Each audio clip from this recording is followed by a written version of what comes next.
കണ്ണൂർ മണ്ഡലത്തിൽ നിന്ന് നിയമസഭയിലേക്ക് മത്സരിക്കുമെന്ന് കെ സുധാകരൻ ആവർത്തിച്ച് വ്യക്തമാക്കിയത് കോൺഗ്രസ് നേതൃത്വത്തെ വലിയ സമ്മർദ്ദത്തിലാക്കിയിരിക്കുകയാണ്. താൻ മത്സരിക്കുമെന്ന് 110% ഉറപ്പാണെന്നാണ് അദ്ദേഹം മാധ്യമങ്ങളോട് പ്രതികരിച്ചത്. എന്നാൽ നിലവിൽ എംപിമാരായവർ നിയമസഭയിലേക്ക് മത്സരിക്കേണ്ടതില്ലെന്ന പൊതുവായ തീരുമാനമാണ് പാർട്ടി നേതൃത്വത്തിന്റേത്. ഇതിൽ ഇളവ് വേണമെന്ന സുധാകരന്റെ ആവശ്യം നേതൃത്വം ഇതുവരെ ഔദ്യോഗികമായി അംഗീകരിച്ചിട്ടില്ല.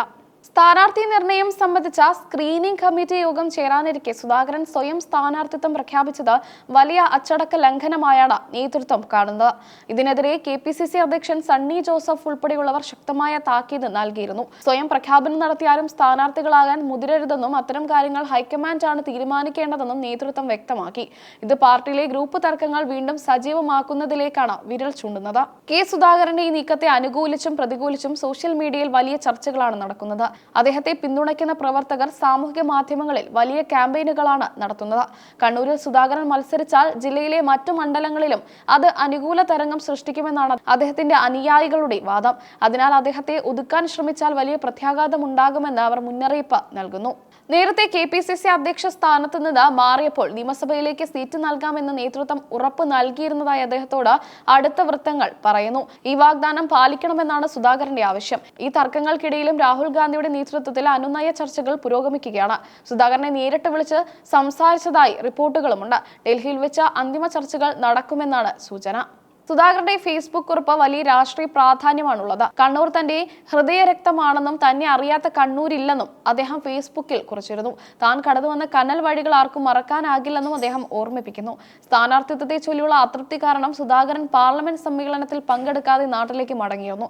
ഇത് അദ്ദേഹത്തിന്റെ കടുത്ത പ്രതിഷേധത്തെയാണ് സൂചിപ്പിക്കുന്നത്. നേതൃത്വത്തിന്റെ നിലപാടിനെതിരെ കടുത്ത അമർഷം രേഖപ്പെടുത്തുന്ന പോസ്റ്ററുകളും കണ്ണൂരിൽ പ്രത്യക്ഷപ്പെട്ടിട്ടുണ്ട്. പ്രവർത്തകരുടെ വികാരം മാനിക്കണമെന്നാണ് ഈ പോസ്റ്ററുകൾ ആവശ്യപ്പെടുന്നത്. UDFന് കണ്ണൂരിൽ എളുപ്പത്തിൽ ജയിക്കാവുന്ന സാഹചര്യമല്ല ഉള്ളതെന്നും CPM കോടികൾ മുടക്കി പ്രചാരണം നടത്തുന്നുണ്ടെന്നും പ്രവർത്തകർ ചൂണ്ടിക്കാട്ടുന്നു. സുധാകരനെ പോലെയുള്ള ഒരു ശക്തൻ മത്സരിച്ചാൽ മാത്രമേ വിജയം ഉറപ്പിക്കാനാകൂ. പാർട്ടിക്കുള്ളിൽ സ്ഥാനാർത്ഥി നിർണയത്തെ ചൊല്ലി ഇത്തരം തർക്കങ്ങൾ ഉണ്ടാകുന്നത് തിരഞ്ഞെടുപ്പ് പ്രചാരണങ്ങളെ ബാധിക്കുമോ എന്ന ആശങ്ക നേതൃത്വത്തിനുണ്ട്. ഗ്രൂപ്പിസത്തിന് അതീതമായി സമവായത്തിലെത്താനാണ് ഹൈക്കമാൻഡ് ശ്രമിക്കുന്നത്. കണ്ണൂരിലെ സ്ഥാനാർത്ഥിത്വം വെറും ഒരു സീറ്റിന്റെ വിഷയമല്ല, മറിച്ച് പാർട്ടിയിലെ അധികാരഘടനയും ഗ്രൂപ്പ് സമവാക്യങ്ങളെയും തമ്മിലുള്ള ഏറ്റുമുട്ടലാണ്. പ്രവർത്തകരുടെ മനോവീര്യം തകരാതിരിക്കാൻ നേതൃത്വം വലിയ മുൻകരുതലുകൾ എടുക്കേണ്ടതുണ്ട്. സുധാകരൻ തന്റെ നിലപാടിൽ ഉറച്ചു നിൽക്കുമ്പോൾ നേതൃത്വത്തിന് മുന്നിൽ രണ്ട് വഴികളാണുള്ളത്.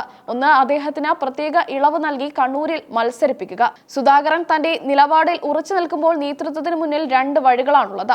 ഒന്ന്, അദ്ദേഹത്തിന് പ്രത്യേക ഇളവ് നൽകി കണ്ണൂരിൽ മത്സരിപ്പിക്കുക. രണ്ടാമത്തേത്, അനുനയിപ്പിച്ച് പിന്തിരിപ്പിക്കുക. ചർച്ചകൾ അവസാന ഘട്ടത്തിലെത്തുമ്പോൾ എന്ത് തീരുമാനമായിരിക്കും ഉണ്ടാകുകയെന്ന് ഉറ്റുനോക്കുകയാണ് കേരളത്തിലെ രാഷ്ട്രീയ നിരീക്ഷകർ. സുധാകരന്റെ കണ്ണൂർ മോഹം സഫലമാകുമോ അതോ പാർട്ടി നിർദ്ദേശത്തിന് വഴങ്ങേണ്ടി വരുമോ എന്നത് നിർണായകമാണ്. ഈ തിരഞ്ഞെടുപ്പിൽ കണ്ണൂരിലെ രാഷ്ട്രീയ ചിത്രം മാറ്റിമറിക്കാൻ കെ സുധാകരന്റെ തീരുമാനത്തിന് കഴിയുമെന്ന് ഉറപ്പാണ്. അദ്ദേഹത്തിന്റെ നിശ്ചയദാർഢ്യം പാർട്ടിയെ സമ്മർദ്ദത്തിലാക്കുന്നു എന്നത് പരസ്യമായ രഹസ്യമാണ്. എന്തായാലും കോൺഗ്രസ് നേതൃത്വത്തിന്റെ തീരുമാനത്തിനായി കാത്തിരിക്കുകയാണ് പ്രവർത്തകരും നാട്ടുകാരും. വരും ദിവസങ്ങളിൽ കൂടുതൽ വ്യക്തത ഉണ്ടാകുമെന്ന് കരുതാം.